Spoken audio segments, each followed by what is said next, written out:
Hi everyone, we have the top 4 picks of vacuums this year, upright vacuums.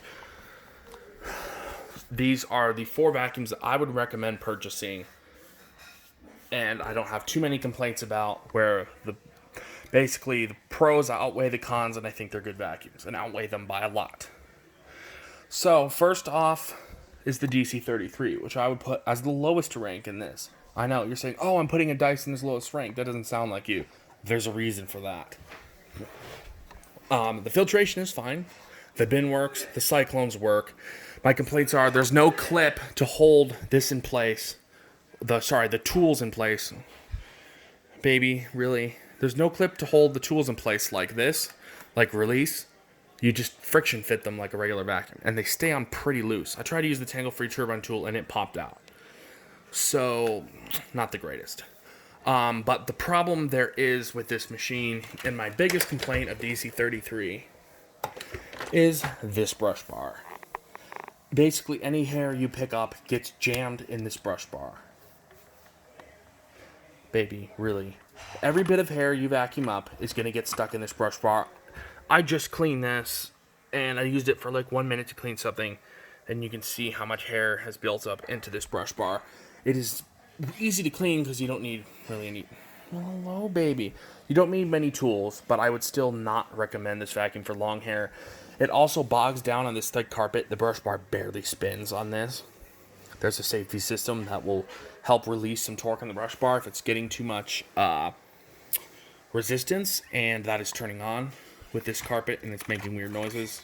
In order to avoid that, you have to start the brush roll in air and then touch it down to the carpet. If you try and start the brush bar while the vacuum is sealed down to the carpet, it will not start. But overall, this vacuum is fine. Just don't get it if you have thick carpet. Now next is one of the most impressive vacuums I have used. The Hoover High Performance Swivel. This vacuum is awesome. It has great filtration. It has a really powerful brush bar. Like, this is one of the most powerful brush bars I have seen. It doesn't have a ton of visible agitation, but it grooms and separates carpet fibers so well. You can see I did a pretty intensive job downstairs of vacuuming, and well, we picked up tons of hair and dirt from all the pets. But the only complaint I have with this vacuum is the fact that the cord leaves marks on the wall if you drag it against the wall. That's why we have this cord cover here. This will prevent the cord from getting all marred up and marring up the wall. I think that for $150, this is just, you can't beat this vacuum for $150. Of course, a Dyson would probably outperform this in some situations. Well, in a lot. It would probably clean hard floors, depends on what type of dirt we're talking about, better in some circumstances, but we'll talk about that when we get to the Dyson. But yeah, total, I would say 9.5 out of 10. Fix the cord problem, it makes a 10. This vacuum, the DC33, I would make a 7 out of 10. Fix the brush bar, and it would go up to 9. Fix the hose, and that would go up like 9.5 to 10. But the Kenmore Progressive, pet-friendly bagless upright, for $170, it is a pretty good vacuum. It has a HEPA filter, and it does have a really good seal. I have not noticed dust blowing around on this vacuum. I think it works great. Now, my only complaint of this vacuum is it's pretty heavy. Like, it's really heavy. I believe it's 20 pounds. There's no lightweight. If you want a lightweight vacuum, avoid this Kenmore. It is very heavy. It does not have the best hard floor performance. I think it would be easier to buy a cheap hard floor tool off Amazon and stick it on the end of this wand and just carry the vacuum around, because this thing has a pretty impressive length hose. This will stretch out to a seriously good 10 feet, I believe this hose goes to. I would recommend using the hose rather than using this head. I use the head because I don't have a tool that fits on the end of this, and I think I got rid of mine. Again, I can't remember. But I would recommend using a hard floor tool if you have a lot of hard floors. I'd actually recommend, if you have a lot of hard floors, just not buying this vacuum in the first place. The Hoover High Performance is cheaper and does a better job on hard floors than basically 90% of the vacuums I've tested. It picks up everything from the floor, sand to big debris. It even cleans the crevice as well, which is rare. Trust me. We only have 4 height adjustments though, so you have to have a carpet that's in between these height adjustments. It will not work as well, but I think the height adjustments work fine. But if you have a carpet that's in between these, you could probably sit it like that and put it in between, but it won't stay. It'll unlock. I've tried that before. But the Cyclone works fine. It's multi-cyclonic, just like the Hoover. I think the Cyclones on the Hoover work a little bit better, but these vacuums have a relatively similar design. The shrouds are the same. They both are multi-cyclonic. The bin design is the same. But the bin is kind of small on the Kenmore, but the Kenmore really packs the dirt down.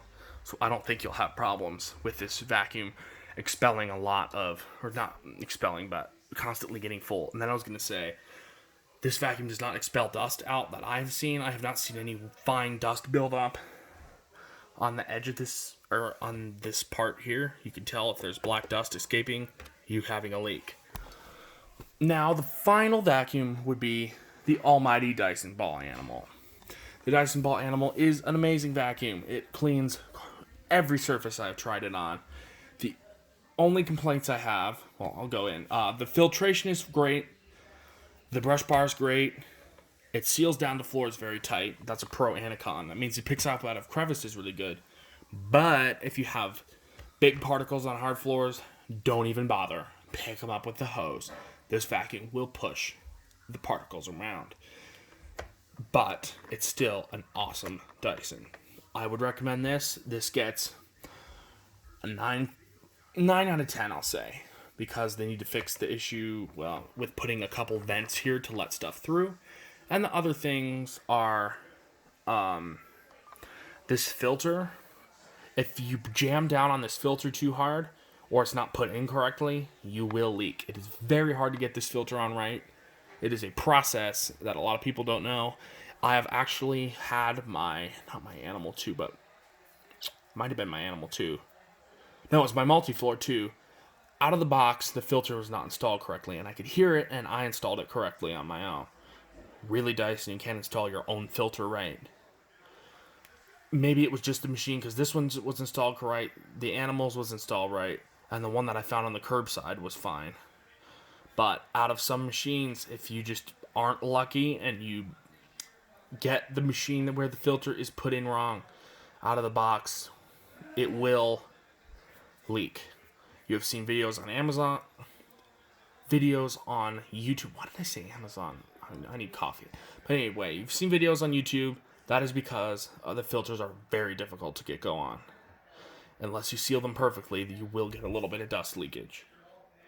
But it's pretty simple. You just have to turn it only rotational. Don't push on it or you'll bend the gasket. And once that gasket's bent, it's hard to get it to go back in place. Not impossible, but difficult.